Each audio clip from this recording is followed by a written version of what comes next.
Hello, and welcome to the lecture on an introduction to the Interagency Integrated Triage Tool. This presentation represents a collaboration between multiple agencies, as shown on this slide. During this presentation, we will review what is triage, why is triage important, where does triage take place, who performs triage, and how to perform triage with the Interagency Integrated Triage Tool. We will also review practice cases throughout the presentation. The learning objectives of this lecture are to define triage, explain the rationale and the goal of triage processes, identify the management goals and urgency for patients triaged as red, yellow, and green.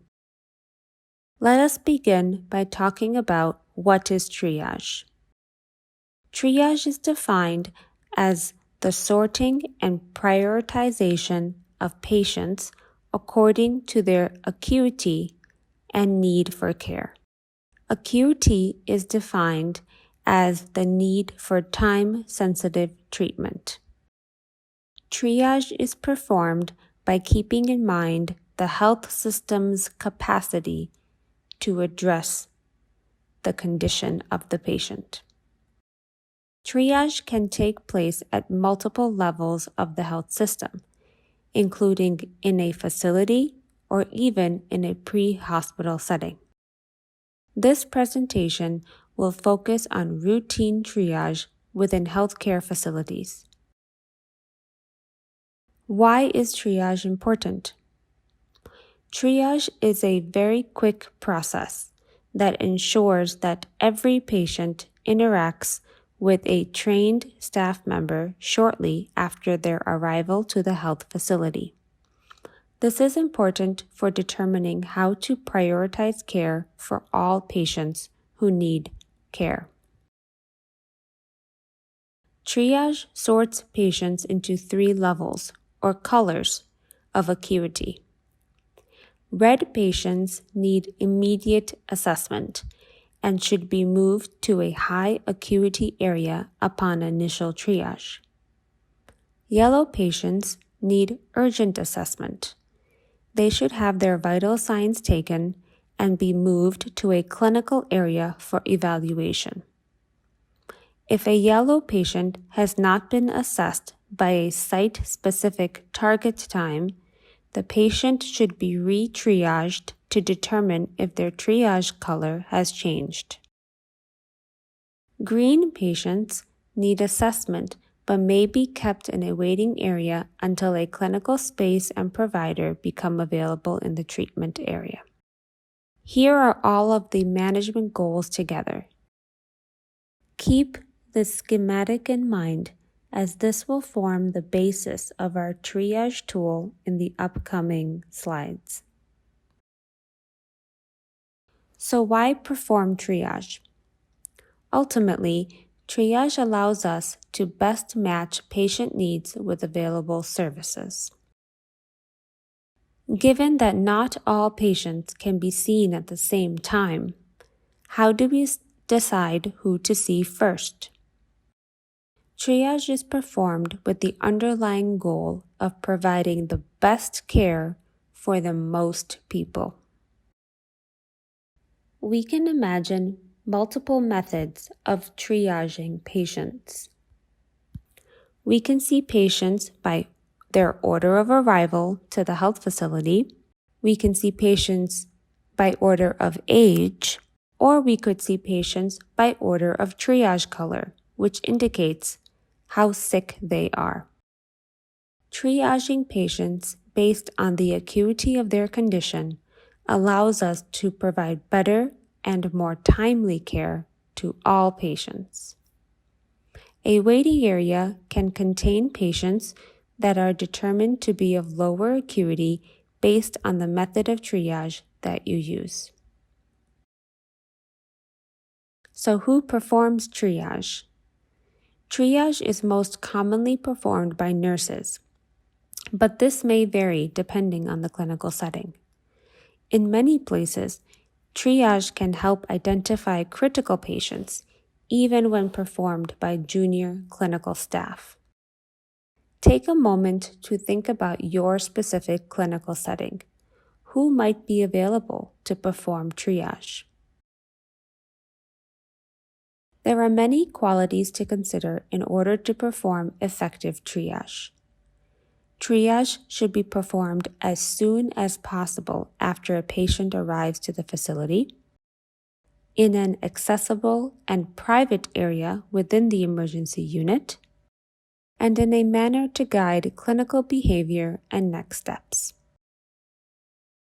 Determining the location of where triage is conducted is a critical step. Effective triage takes place in an accessible area that allows providers and patients to pass easily in and out. Ideally, patient privacy is maintained. Privacy is preferred, but if necessary, a triage provider can go to and assess patients in the waiting room or in another area. Think about your specific clinical setting. Where might triage occur? Let us look at what a triage flow looks like. When patients present to the emergency unit, they are assigned a color by the triage provider. The color is a quick way to communicate the patient's severity of illness and guide provider behavior. Let's begin with a patient that comes to your emergency unit. Do they meet the red criteria? If yes, move them to the high acuity area. If no, do they meet the yellow criteria? If yes, move them to the general clinical area. If no, do they have high-risk vital signs? If yes, place them in either the high acuity area or the general clinical area. If they do not have high-risk vital signs, and they do not meet either red or yellow criteria, mark them as green and move them to the low acuity or waiting area. Now we will discuss in detail some specific definitions for clinical criteria. These are located on the Integrated Triage Tool reference card that you will see on the following slide.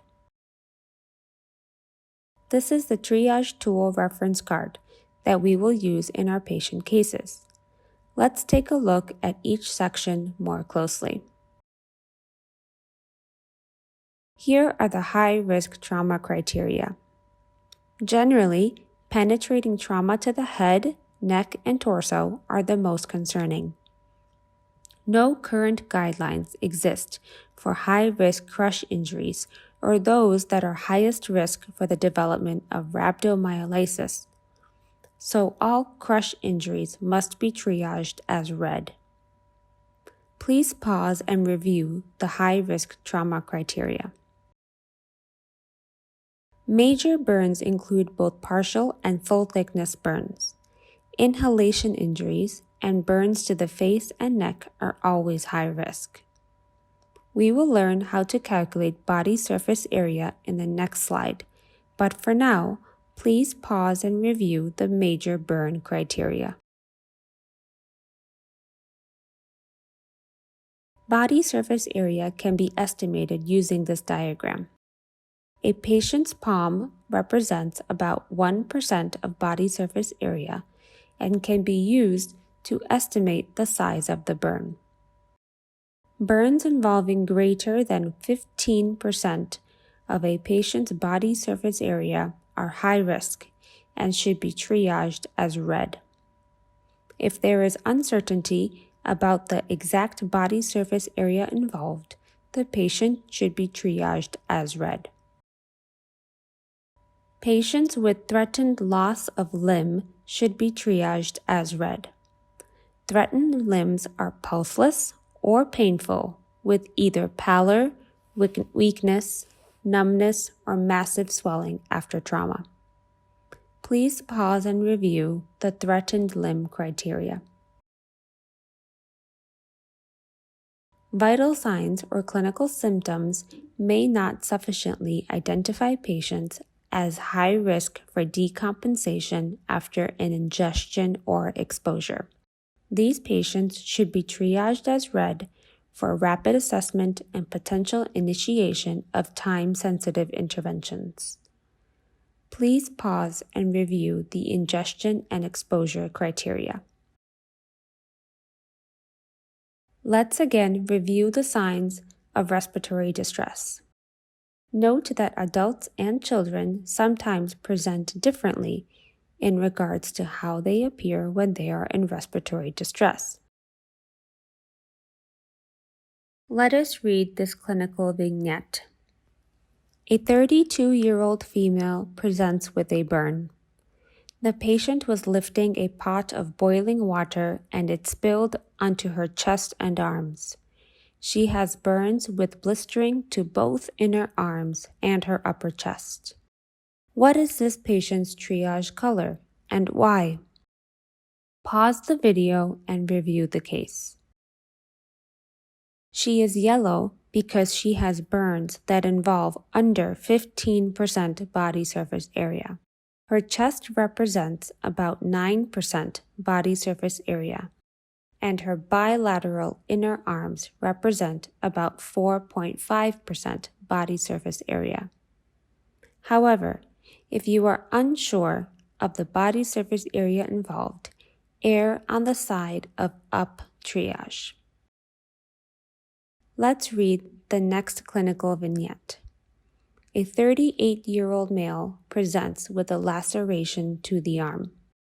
The patient sustained a 10 centimeter deep cut to his upper inner arm while cutting down trees with a machete. A firm bandage is in place, but he has changed it multiple times because it had been soaked with blood. He appears pale and sweaty, but is alert and interactive, holding pressure to the site of injury. His heart rate is 124. What is this patient's triage color and why? Pause the video and review the case. He is red because he has brisk bleeding that is not controlled. Read this clinical vignette. A 19-year-old female presents after an ingestion. The patient brought herself in for evaluation after she drank a bottle of cleaning liquid. She has been depressed since she lost her child in a car accident 2 weeks ago. She had one episode of vomiting on the way to the hospital. What is this patient's triage color and why? Pause the video and review the case. She is red because she had a high-risk ingestion. Though she currently has normal vital signs, she requires immediate evaluation to determine if any time-sensitive interventions are needed. It is important to recognize that triage is an ongoing process. Patients who arrive and are triaged as yellow or green may worsen while waiting evaluation, necessitating reassessment and up-triage. Reassessing waiting patients, ensuring waiting patients and their families can access staff to report decompensation, and ensuring a way for triage staff to alert senior clinicians of patient decompensation is critical for a successful triage system.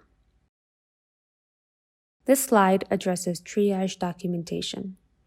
Triage organization and documentation will help facilitate triage success. Patient and provider identification, triage color assigned, and time of initial triage are essential pieces of information to document. Triage documentation should always include a first set of vital signs. Triage documentation should be brief, portable, and joined to the patient's chart. Think about your clinical setting. What system for triage documentation would work best? In summary, triage is the sorting and prioritization of patients according to their need for time-sensitive treatment and the capacity of the health system to address their need.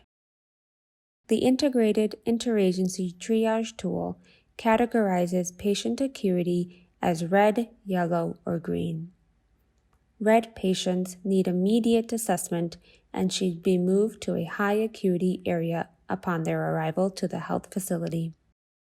Yellow patients require urgent assessment.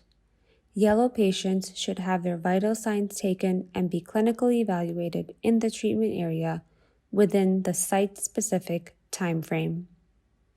Green patients need assessment but may wait until a clinical space and provider become available in the treatment area. Additional guidance, tools, and resources are available at the WHO Emergency Care website listed here.